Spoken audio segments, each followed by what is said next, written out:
Hello and welcome to 100 Yards of Football, Sports Talk Radio. I'm your producer, Jeremiah Long, and joining me is our host, Vincent Taylor. How's it going, Vincent Turner? Hey, man, I'm doing outstanding, sir. Couldn't be more blessed this morning in the rainy Atlanta, Georgia. Oh, yeah, Mr. Turner, this is a big week for me.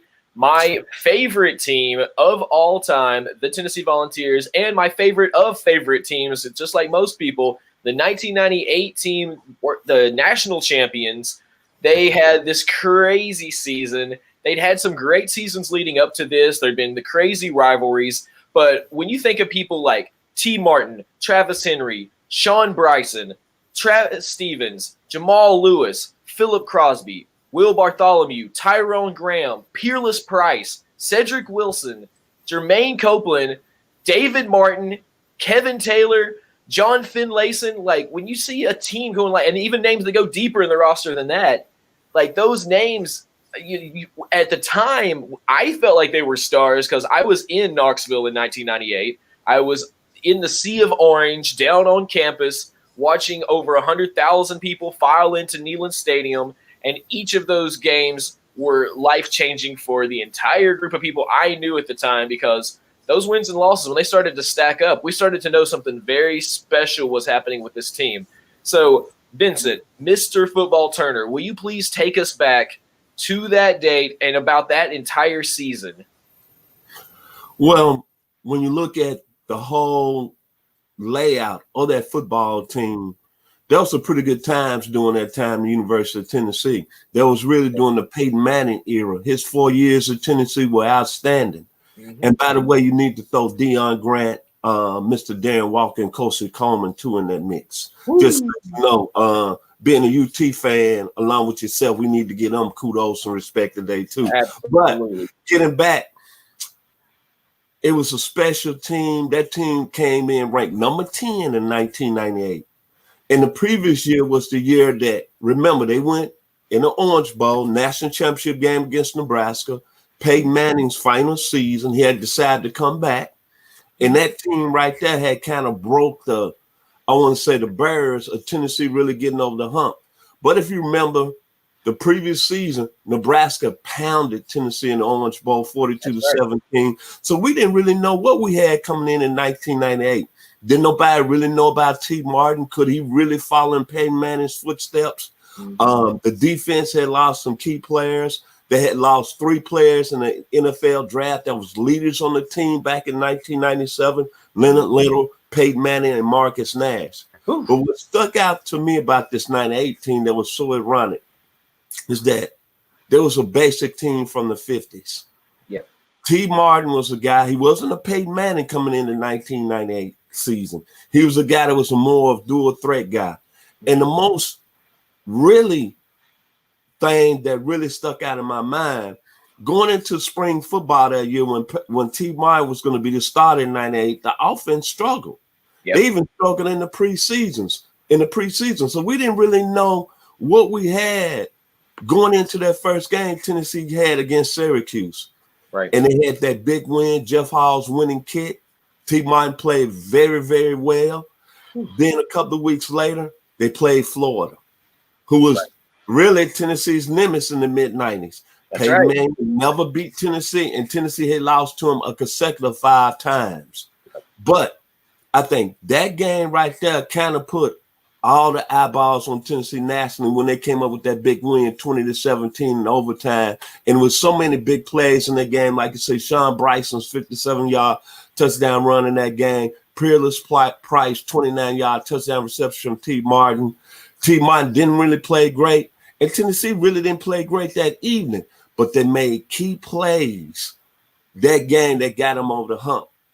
But the game from the 98 season that really told me Tennessee was probably a little bit serious was when it came down here in Athens, Georgia. That's probably when we broadcasting that today in Atlanta. Right. And they played a very good Georgia team. They had Quincy Carter, who had came off a big win over LSU on the road. Georgia came in 4th in the country, I believe, at the time. Tennessee was 3. That was the game that I think turned the corner. And then think about this. Jamal Lewis, the all-star running back who you mentioned had a serious knee injury the previous week against Auburn and was lost for the season. But Tennessee came into that football game. They didn't do nothing fancy. They ran the football. T. Martin played airless. The defense came to the next level. They shut down Quincy Carter, and they had that big 22-3 win. And when I look at that game, I think that game gave T. Martin as being a leader, being consistent on the offensive side of the ball. And then we kind of found out that Travis Henry and Travis Stevens were going to be pretty good good offensive players from running the football. But the most important thing that came out of that Georgia win was that we know we had a top flight defense. Yes. We had a defense that can play man to man. We had a defense that can play zone. We had a defense that can really defend the run. And to me at that time, we had the best player in the country at any position on the defensive side of the ball, Al Wilson from Jackson, Tennessee, 80 miles west from where I'm from, the 901 Memphis, Tennessee. And Al Wilson had one of them senior years at the linebacker position that was outstanding. And when Tennessee won that football game 22-3, I think everything came into place. They had some serious close calls. The Arkansas game, we all thought they was really going to lose that football game. I still think that play Clint Stoner fumbling like he did. But at the end of the day, sometimes when you have a team like this, and they call it a team of the destiny, that you got to have plays during the season that's going to define where you go. But what I think about the Tennessee team from 98, outstanding defense, only gave up 93 yards rushing on the year, had some superstar players that went on to the NFL, like I said, Al Wilson, Sean Ellis, Darren Walker, Dwayne Goodrich, as you watching on the clip here with his 59-yard interception return against Florida State in the national championship game, Stephen Johnson, Deion Grant, who went on to a nice pro career. But the guy that really made that defense go was the emotional leader, Al Wilson. And he lives here locally in Atlanta, so much love to you and love to the Orange family. And then one more major point I'm going to bring up. The young man from Mobile, Alabama, by way of Williamson High School, one of the best that ever played the position at Tennessee, and a class act, Mr. T. Martin. What he did that year, the stats weren't all that great. 2,100 yards passing. He had over 500 yards rushing. 19 touchdowns, 6 INTs. But you know what T. Martin did that year, Jeremiah? He played consistent football, and he became a leader.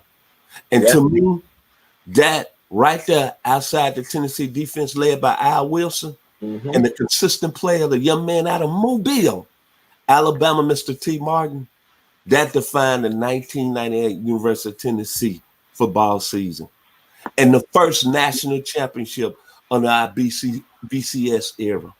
Yeah. So, well, I was going to say, take me back one more time to that national championship. What do you remember most about the national championship? Of course, I know that Mr. Bobby Butler would have something to say about that. Florida State great. See, now you're finna start something because now you know how we love Brother Butler here. He just did the lineup, and now you finna start something. But that's what we do here at 100 Yards Football. It's been a fantastic run with this great team. I see Jeremiah got a little blood in him right now. Going back to that national championship game, what I remember most of all was that coming into the game, even though Florida State had a third-string quarterback, just the aura lean up that Florida State was so much better, so much talent. They had all them great players that had came through the 80s, like Brother Bobby Butler, who's a member of 100 Yards of Football, Deion Sanders, Corey Fuller, my man Charlie Ward, and then even on this team, Peter Warwick. That's all I heard all week leading up to the game. Peter Warwick, remember that? And how great the Seminoles were going to be very physical that evening. But what I took from that game was this right here, Rocket Talk. And I'm going to say it very simple to the Florida State Seminole Nation. And no disrespect to Brother Bobby Butler, because we know we love him because we call him the legend. Absolutely. I remember, Jay, was that 79-yard touchdown. No, 76 yards to Fearless Price over Mario Edwards Jr. Tennessee up 20-9 in that football game. Yes, sir. That's when I would know that, as they say, down in Memphis, Tennessee, 901. Hardy. Who that? Talking about them big orange. Who that? Talking about that big orange. Who that? And that's what I remember about the national championship game and how well our defense played that evening. I'll tell you, growing up, around that area and, being in the middle of it when it was all happening, I know a lot of man caves in the Knoxville area that are decked out in 1998, football headings and newspaper clippings and everything about the Vols, all the posters and all the plaques and all the players' statues and everything. And the Shrine of 98 is still intact. As we like to say it in Tennessee, it was hot like 98.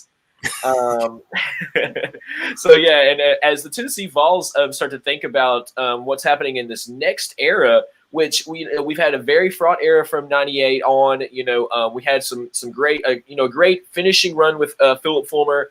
I still personally felt like Philip Fulmer was still doing really well when we finally parted ways with him. And it's been some upheaval for Tennessee, but it feels like they're back on track, especially with this recruiting class. What, just a couple quick words, what would you say to Tennessee looking back towards 98 coming into this new season? Well, I think it's no question about it. Tennessee's had some tough times here lately, but I like what they're doing. I like the direction of Jeremy Pruitt. His career really didn't start off really on a great start. Even last year, losing the first 2 games of the season, everybody wanted to run him out there on Rocky Top. But the most thing that I like about Jeremy Pruitt, you go through life, and it's not going to be rosy all the time. Life is about battling through adversity. And I'm going to go back again to last season. When Tennessee was on 2, there was a lot of people didn't think he was going to even make it through midseason. But he regrouped. He got that team together, and they went on to the Gator Bowl and had a big win over Indiana. I think this recruiting class, and I want to say coming up, I think it's in the top 5. I think we're in good hands with Jeremy Pruitt as far as being a Tennessee fan. But the most important thing is that I think Tennessee is going in the right direction. They're getting the right players, and they're going back into my hometown, Memphis, Tennessee, and recruiting some big-time players there. They got 3 of the top players from a local high school in Whitehaven, 3 linebackers that are pretty good football players. But it's going to be a slow process, but I think we're in good hands with a man that knows how to battle through adversity, and that's Jeremy Pruitt. Look what the guy's done through his career. Came off the Alabama staff, was a big-time was a defensive coordinator with Florida State when they won the national championship a couple of years ago. The guy started his career at Hoover High School, one of the top-rated high schools in the state of Alabama, as a D coordinator under, I think, the best coach in high school football, and Russ Prost. So, I mean, Tennessee, we just got to be patient. We're in the SEC East, and I think we are closing the door a little bit on them dogs down there in Athens, the University of Georgia. And when it's all said and done, I predict probably 3 or 4 years, the Big Orange is going to be back where they need to be.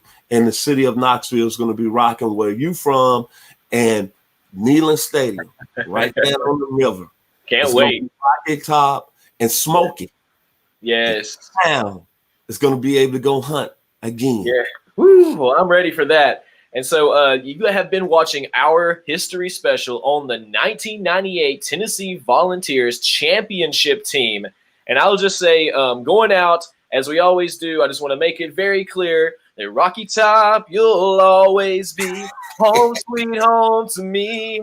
Good old Rocky Top. Woo! Rocky Top, Tennessee. Rocky Top, Tennessee. Yeah.